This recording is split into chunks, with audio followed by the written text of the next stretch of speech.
In a victory that was dominant, historic, redemptive, and so much more, Team Canada's sensational women returned to the top of the hockey world.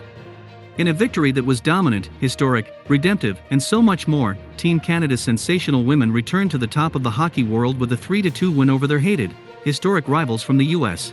There were flags to wrap around the celebrating Canadian players and massive gold medals dangling and waving as they belted out their anthem in unison. There were pictures and hugs and selfies and shouts, and no doubt heavy sighs of relief for prevailing in a game that is often 4 agonizing years in the making. And most of all, there was the shared ecstasy of a mission accomplished by a group who believed in a shared goal and the ability to make it happen.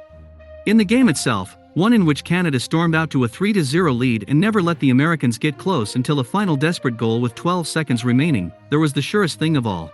With a gold medal on the line, of course there was a pair of goals from Captain Clutch, Marie-Philip Poulin, who has now scored in each of her 4 Olympic finals. The Quebecer netted the golden goal winner in 3 of them, including this latest moment of triumph. The undisputed leader of Team Canada along this gilded path, Poulin was her opportunistic self when her 22 teammates needed her most. The 30-year-old, who needed a mental break in the devastating aftermath of the shootout loss to the US in 2018, treasures each of her 3 gold baubles. Time will help place the magnitude of the accomplishments reached here in China, but there has never been a more complete women's team to skate under the maple leaf.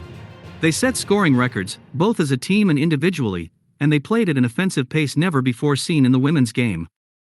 Beating the despised Americans was the ultimate golden moment, but throughout the tournament they pushed the women's game to new heights. What they did was steamroll through 7 undefeated games, including 4 in which they scored 10 goals or more.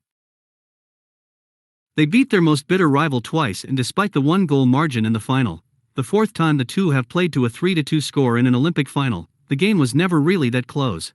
They certainly could feel it with the gold medal on the line.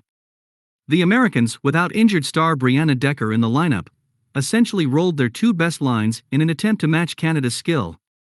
It was a doomed assignment, especially after the Canadians took a 3-0 lead and Anne-Renee Desbiens was a rock back in their net. The confidence that began when they first arrived in China 3 weeks ago never waned, and the Canadian skaters kept coming in waves. "This team, I really had no doubts when I looked around the room because we had put in all the work," said veteran Natalie Spooner, a hard-nosed forward who thrives on the big game environment. "We really brought it together in this tournament, the offense we were playing, how fast we were playing defensively.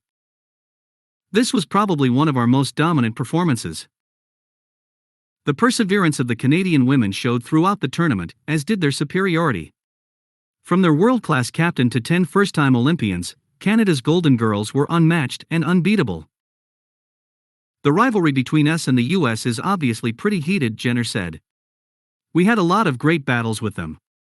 We have a lot of respect for those players. But Canada is a hockey nation. Hopefully we've given everybody a reason to celebrate home." No doubt they did, taking the cue from a determined group of Canadians who know how to win and celebrate in style.